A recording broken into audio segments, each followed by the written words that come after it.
Hey guys, Pastor Colin here from Brigantine Bible Church. I'm glad to hear that many of us still have power and internet and are able to hold out during this winter storm. It's unfortunate to hear of so many reports of flooding around the island, and some of us have lost power. Some of us are hoping that the water stays at the curb level and doesn't come up on us anymore. I know we have a friend or two that has water even higher than that. I just want to give you a quick update during the winter storm. Obviously, we won't be doing any snow shoveling at the moment, and a lot of it has been melted away anyway, so there's an upside there to the rain. But there is more snow coming in tonight. With that in mind, and with the fact that many of the roads are closed both in Brigantine and outside of the area, it is unfortunate news that I have to announce that our youth group is canceled tonight. Our youth group that normally meets at 5:30 p.m. is canceled tonight. Please stay home and stay safe. Unfortunately, because of the inclement weather and because of the severity of it, the church parking lot is underwater at the moment, and we don't expect things to improve rapidly. So unfortunately, we are also canceling our Sunday morning church service tomorrow as well. That service normally meets at 10:30 a.m. Sunday school that meets at 9:30 a.m. is also canceled. So please note that youth group tonight, Sunday school tomorrow, and Sunday morning church service following that are all canceled. Now, because we can't meet together tonight for youth group or tomorrow for church, I thought it'd be nice to just give you a quick devotional for this weekend's spiritual lesson. When we look at the storms, usually we get really afraid when we see these things, or we get some of us are amazed by the wonders that are there and the glory of God, both in what He's created and in what can happen in this weather. It's really some interesting things.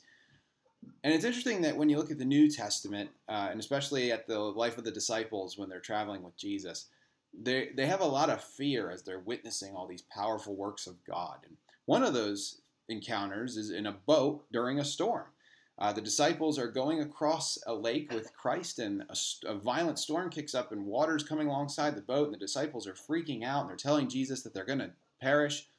And Jesus just calms it with the word of his mouth. Something to reflect on there with the power of God over nature, realizing that God's hand is in everything. But I also want to share with you a couple verses out of the Psalms that my grandmother shared on Facebook this morning. She shared Psalm 91, which reads, "Whoever dwells in the shelter of the Most High will rest in the shadow of the Almighty. I will say of the Lord, He is my refuge and my fortress, my God in whom I trust." Those are verses 1 and 2 out of Psalm 91. I wanted to share those verses with you to reflect on.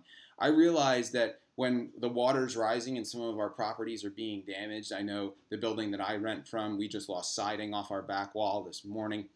It can be very frustrating, and we can say to ourselves that, where is God in this? Where is God as our refuge and our fortress? I don't see that happening here.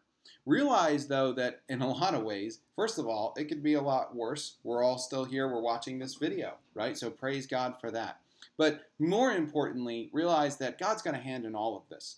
It's amazing the kind of stories that you hear around these times and in the aftermath about how things like Hurricane Sandy revealed faulty wiring in houses and caught these kind of things before something more serious could have transpired.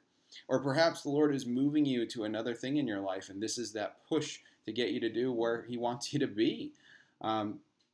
It's really hard. It's really hard in the moment to decide what the will of God is and to try to process that in your mind.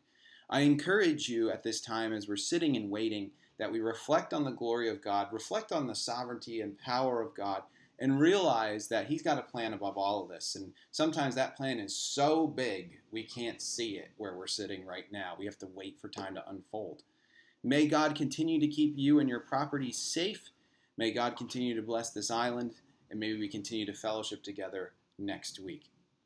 For all of us from Brigantine Bible Church, stay home, stay safe. God bless.